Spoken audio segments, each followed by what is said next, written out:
Could you just sort of give me the 50,000 foot view? Where's the big picture of where we are with this virus in the greater Sacramento area? So in the county, we now have about 350 cases and 10 deaths. About close to a third of our cases are actually related to churches, which is somewhat surprising in some ways. In other ways, it's not, obviously, because people tend to go to congregate at churches and synagogues and mosques. But we have 350 cases and about 10 deaths. We seem to be doing a pretty good job of sheltering at home. In terms of reducing social contacts, we've been getting a good grade in this national kind of grading system of an A in terms of reducing social contact by more than 40%. So by continuing to do that, we hope to bend the curve and decrease the wave of cases that'll come at the end of the month, and hopefully keep them from deluging the hospitals. Yeah. I think I saw that you were talking to the Bee about this Slavic church that may have been a center with 70 something cases. Could you describe the role that churches are playing? A third is a pretty big chunk. And why is it surprising? Yes. It's surprising in some ways. In other ways, it's not surprising. It's not surprising in that there's a place where people naturally tend to congregate, and particularly as we come upon Easter and Passover, people may be more likely to want to do that more.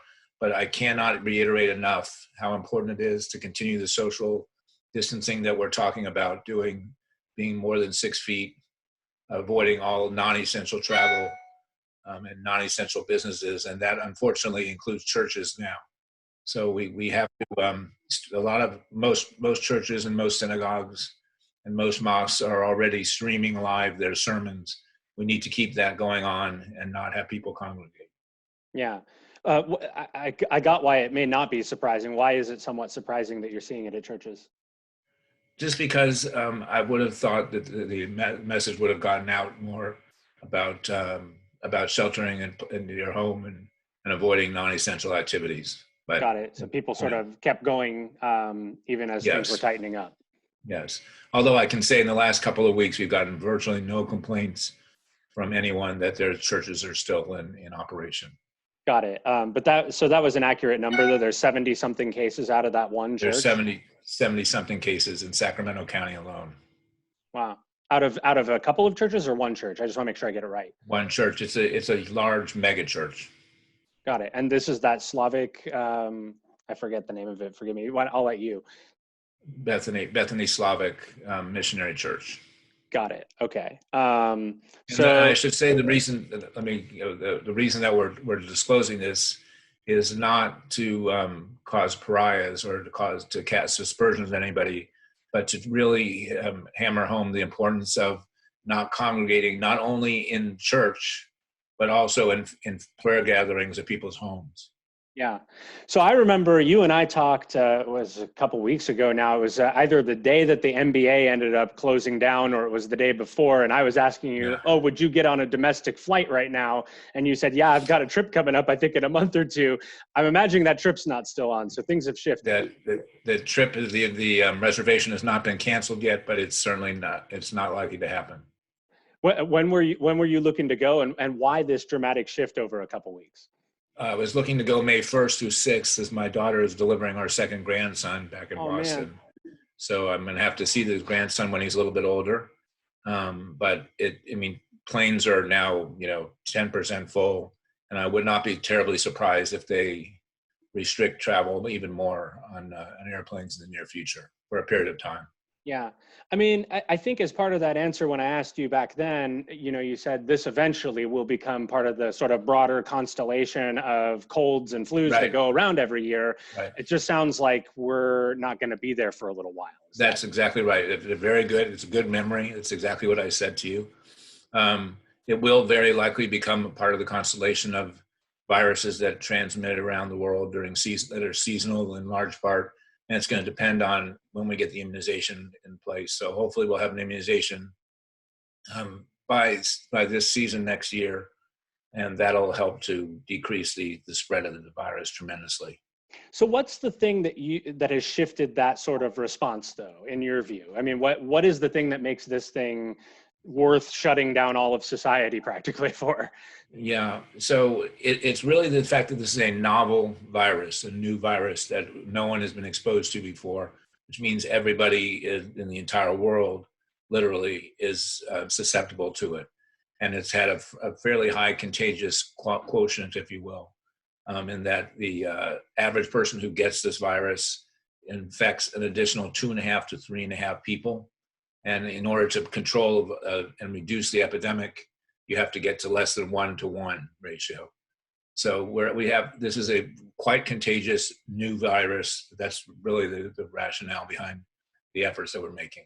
And that 1-to-1 ratio is really more like what we expect out of regular seasonal flu, right? Yes, actually probably better than that, because the chances of you passing it on to someone who has an immunization, and we have the flu shot, obviously, that I think people will be much more likely to take in the coming years than they sort of have recently, not because the virus is a flu, it's not, but because people realize how important vaccinations are, and they will realize that even more coming forward, that when you have more than half the population immunized, the chances are less than 1-to-1 that you're going to pass on a virus. Got it. So, but when you talk about the difference between each person gets one person sick and each person gets 2.5 people sick, that has a big cascade effect over time. Absolutely, which is why you're seeing this exponential increase in cases. So it's just that this virus is really persistent? The virus is not so much that it's persistent as it's very contagious. And so it's going to continue to grow until it hits its peak. In California, the expected peak the peak is expected around April 26th or 27th. Will probably last 3 or so weeks, and then hopefully head back down. And it starts heading back down once you have more herd immunity, which You're okay.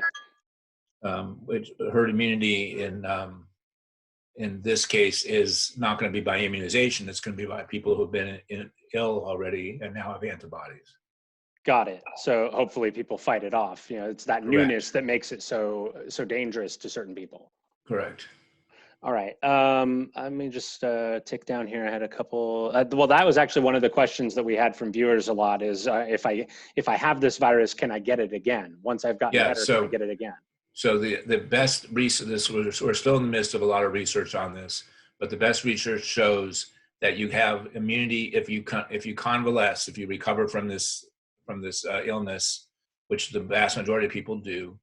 You have antibodies or substances that can fight off the infection, and for the future, for at least a couple months to 5 or 6 months. It may be lifelong immunity, but we don't know that yet. It clearly does seem to reduce give you immunity for a few months. Got it. What happened? Kind of in a similar vein to Cindy's question, I think, but for everyone, like if I've been staying home really well for 14 days, and some close family members or neighbors have been staying very good about staying at home for 14 days, and none of us are symptomatic, at that point, is it okay to start interacting with a small, expanded circle of people, or is that not okay? And how do you think about that? It's a very good point to make. The reason that I would say no, that it probably would not be smart to start congregating again, is mainly because you really don't know what the others have been doing. You know what you've been doing. You've quarantined in place for 14 days, but you really don't know your other folks, even close neighbors to some extent. So it's important to keep the social distancing. Got it. So, I mean, if it's like a situation inside of a family where somebody has to care for someone, that might be an exception. That is an exception. Although if someone tests positive, then they get isolated, and they're isolated into their own room, often we recommend like plastic dividers, if you will, and only one person in the family should be helping to serve that other person. So you're trying to limit the exposure.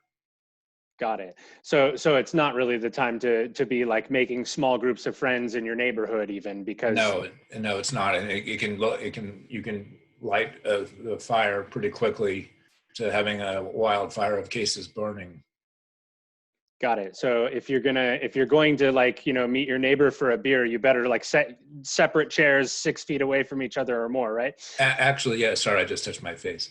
You're The in your house. Our neighbor, that's true. Our neighbor actually put out a large blanket, and they had someone at each corner of the blanket, and they were having a cocktail party. So that is fine. Yeah, but BYOB, right? BYOB, right? And don't share. So that's how to do. Any other tips, seriously, for like people to actually get some measure of social interaction while still staying compliant? Like any other tips you got? This is actually really good. I'm usually not very good on video and FaceTime, but the Zoom is actually, because it's no time lag in talking back and forth. It's actually fairly not terribly awkward. And actually, we did a Zoom dinner party with two couples from our house this past weekend that actually worked quite well. Yeah. So never a better time in all of the existence of humanity to have to do this, I suppose. That's unquestionably the case. And there are some positives, like, for example, the carbon emissions have dropped so dramatically in China and South Korea due to lack of the automotive traffic, et cetera, that it shows that climate change is possible. Yeah, actually, you guys, I don't know how much you touch air quality at County Health, but I mean, I would imagine that the numbers have gotten better. It certainly seems bluer and cleaner a little bit.